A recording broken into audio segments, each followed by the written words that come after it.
అందరికీ నమస్తే. Welcome to social post. నేను మీ చాణక్య.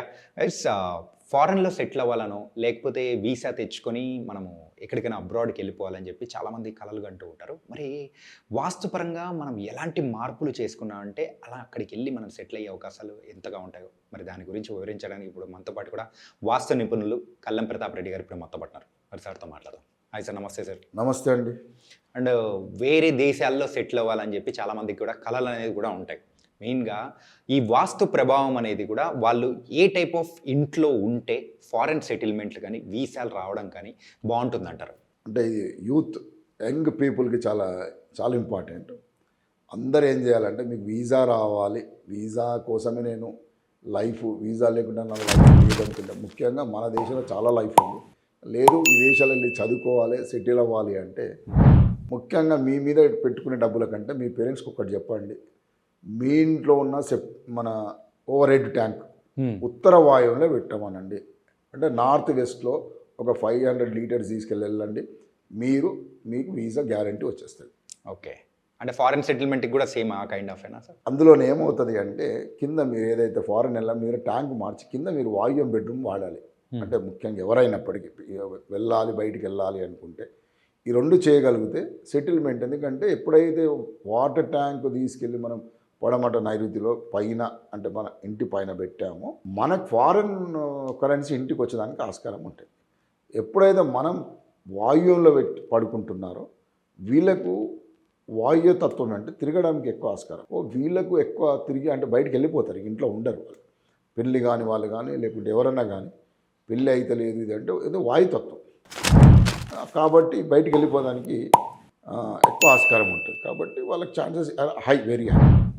అంటే కొన్ని సందర్భాల్లో మనం చూస్తూ ఉంటాం, అంతా బాగా ప్రిపేర్ అవుతారు, కావాల్సిన సర్టిఫికేట్స్ అన్నీ తీసుకెళ్తుంటారు, కానీ వీసా అనేది కూడా రిజెక్ట్ అవుతూ ఉంటుంది.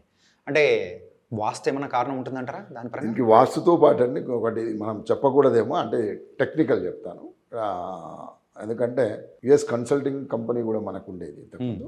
సో ఇందులో మేజర్ ప్రాబ్లం ఏంటంటే అప్లికేషన్ ఒక్కరు నింపుతారు, ఇంటర్వ్యూ ఒక్కరు అటెండ్ అవుతారు. ముఖ్యంగా విదేశాలకు వీసా రిజెక్ట్ అవ్వడానికి కారణం one of the major point ఏంటంటే వీళ్ళు అప్లికేషన్ నింపరు. వాళ్ళ కన్సల్టింగ్ కంపెనీ పీపుల్ ఎవరో నింపుతారు. వాళ్ళు ఫస్ట్ క్వశ్చన్ వేయంగానే వీళ్ళు అసలు ఏం చెప్పరు, ఎందుకంటే వాళ్ళు ఏం రాసిరో వీళ్ళకి తెలియదు. కానీ వీళ్ళు పోయే ముందే కన్ఫ్యూజన్, ఇది చాలా ఇంపార్టెంట్ అండి, out of the vastu question ఇది. వీళ్ళ కన్ఫ్యూజన్, అమెరికాకు పోవాలి, ఆఫ్రికాకు పోవాలి, ఇంకో కంట్రీకి పోవాలి, ఇంటర్వ్యూస్ ఇవ్వాలి. ఎస్పెషల్లీ మన వాళ్ళు ఇంట్లో కూడా ఫెయిల్ అవుతూ ఉంటారు. ఎందులో ట్రావెల్ వీసా అంటే టూరిస్ట్ వీసా కూడా ఫెయిల్ అవుతూ ఉంటారు. ఇది అమెరికా పోనీకి వీళ్ళు ఒక సిస్టమ్ మీద వెళ్తారు అక్కడికి. అసలు ఎందులో ఏం రాసిరో వీళ్ళకి తెలియదు. కానీ వాళ్ళు ఏమడుగుతారు, అందులో ఉన్నది అడుగుతారు, వీళ్ళేమో పేపర్స్ అనుకోవడం లైన్లో నిల్చుంటారు. ఇక్కడ వాడు అడగడు, వీడు ఇవ్వడు, రైట్? అందులో ఏమవుతుంది అంటే రిజెక్ట్ వచ్చేస్తుంది. కాబట్టి నన్ను ఏం అడగలేదు అంటారు. ఫస్ట్ క్వశ్చన్కి వీళ్ళు అసలు వాళ్ళకి అర్థం కాదు వీళ్ళు. ఎందుకంటే వీళ్ళు ఏమన్నా నా ఆస్తి ఎంత ఉన్నది, లేకపోతే బ్యాంక్ బ్యాలెన్స్, ఇది పేపర్స్ అన్నీ ప్రిపేర్ అవుతారు. అది ఎవరో ఒకరు చెప్తారు. సో మీరు వెళ్ళే ముందు కన్ఫ్యూజ్ కాకండి. ఫస్ట్ ఏంటంటే మనం ఏదైతే అప్లికేషన్ ఉన్నదో ఈ అప్లికేషన్ మనమే నింపి ఆ నింపిన దాంట్లో మనం అర్థం చేసుకోగలిగితే 100% వీసాస్ ఈజీ. ఓకే, ఫారెన్లో సెటిల్ అయిపోదామని అనుకుంటున్న వాళ్ళకి మెయిన్గా ఏ దిశ బాగుండాలంటారు? ఏ దిశ అక్కర్లేదండి. మన ఇంట్లో వాటర్ ఏదైతే మన ఓవర్ హెడ్ కనుక నార్త్ వెస్ట్ ఉంటే దిశ పక్క పెట్టి, అంటే north west pure north west కనుక దిశ మారినా కూడా మనకు నార్త్ వెస్ట్లో కనుక ఇది చాలా ఈజీ. ఎందుకంటే మిగతావన్నీ చాలా కష్టం. ఏది మీరు రోడ్డు మార్చడం, బెడ్లు మార్చడం, లేకుంటే విండో మార్చడం. వాటర్ ట్యాంక్ పైన ఉంటుంది కాబట్టి స్థలం ఉంటుంది, ఇక్కడ ఉండే కనెక్షన్ తీసుకొని అక్కడ పెట్టడం. ఎప్పుడైతే అది పెడితే ఫారెన్ కరెన్సీ ఇంటికి వస్తుంది. ఇంటికి ఫారెన్ కరెన్సీ రావాలంటే ఇంట్లో నుండి ఒకరు ఫారెన్కి వెళ్ళాలి.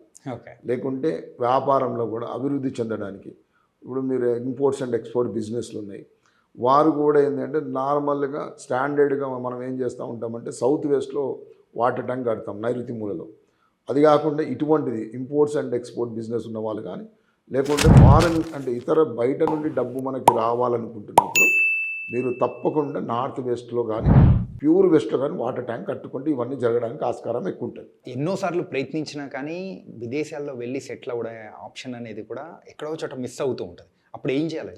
సెటిల్ కాని వాళ్ళకండి నేను అమెరికా రెగ్యులర్, మనం చాణక్య రెగ్యులర్ తిరుగుతాం. అక్కడ కూడా ఏం చేస్తారంటే షేరింగ్ రూమ్స్లో ఉంటారు అందరు పిల్లవాళ్ళు వెళ్ళి ఒక షేరింగ్లో ఉంటారు.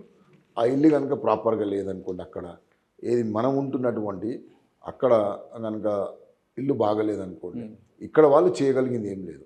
అక్కడ ఇల్లు మామూలుగా మార్చుకోగలిగితే అక్కడ ఇల్లు మనం చూసుకొని అక్కడ ఉన్న ఎక్కడైతే మనం ఉంటున్నాం, ఏ ప్రాంతంలో అయితే మనం ఉంటున్నామో ఆ ప్రాంతంలో మన ఇల్లు ఏ విధంగా చూసుకోవాలి తప్ప ఇక్కడ వాస్తుకి అక్కడ వాస్తుకి అంటే మనం ఎక్కడ ఉండి ఇంకో దగ్గర వాస్తు వెతకడం అనేది తప్పు. ఓకే. కాబట్టి మనం ఉన్న ఇన్స్టెంట్గా ఎక్కడైతే ఉంటుందో దాని ప్రభావం ఎక్కువ ఉంటుంది. సో అక్కడ ఏదైతే వాస్తు చూసుకొని కనుక మనం ఉండగలిగితే మీరు అన్నట్టుగా సెటిల్ అవ్వడం చాలా ఈజీ అవుతుంది. మీరు ఇందాక అన్నట్టు నార్త్ వెస్ట్ అనేది కూడా విదేశీ ప్రయాణాలకు కానీ లేదా సెటిల్ అవ్వడానికి చాలా ఇంపార్టెంట్ అని చెప్పేసి అన్నారు కదా. మరి అలాంటిది ఇప్పటి నుంచి ఎవరైనా కానీ నార్త్ వెస్ట్లో పడుకోవడం కానీ, సో అక్కడ ఉన్న బెడ్రూమ్లో వాళ్ళు ఉండడం కానీ అలాంటివి చేస్తే అవకాశాలు ఏమైనా పెరిగే అవకాశాలు ఉంటాయంటారా? లేదండి, పెళ్లి కావాల్సిన కూడా పడుకుంటే కొన్ని అవకాశాలు ఎక్కువ పెరుగుతాయి. ఎందుకంటే అది జనరల్గా ఏం చేస్తారు, రేపు సైంటిఫిక్గా కూడా చెప్తున్నారు కదా అందరూ, డిస్పోజల్ ఏరియా అని, అంటే బయటికి వెళ్ళేది, లేకపోతే మీరు వాయువు అంటే మా భాషలో చెప్పాలంటే వాయుతత్వం అంటే హనుమంతుడు అధిపతి. సో హనుమంతుడు అనే వాళ్ళు నిలకడ ఉండదు, అంటే ఎప్పుడైనా తన ప్రయాణం తిరగడం అనే దాని మీద మనకు కొంచెం యాడ్ చేసేది ఏంటంటే వాటర్ ట్యాంక్. ఇది మనం రీసెర్చ్ చేసినాం చాలా సందర్భాలలో, అంటే నేను సొంతంగానే రీసెర్చ్ చేసినాను. ఇది ఒక 4 ఇళ్ళ పెట్టేయడం కానీ నేను పెట్టుకోవడం కానీ చేసినప్పుడు నాకు జరిగింది. అదే కారణం చేత నేను కన్సల్టింగ్ దానికి పనిచేయాల్సి వచ్చింది. సో ఆ ఎక్స్పెరిమెంట్లోనే నాకు ఆ అవకాశం వచ్చింది.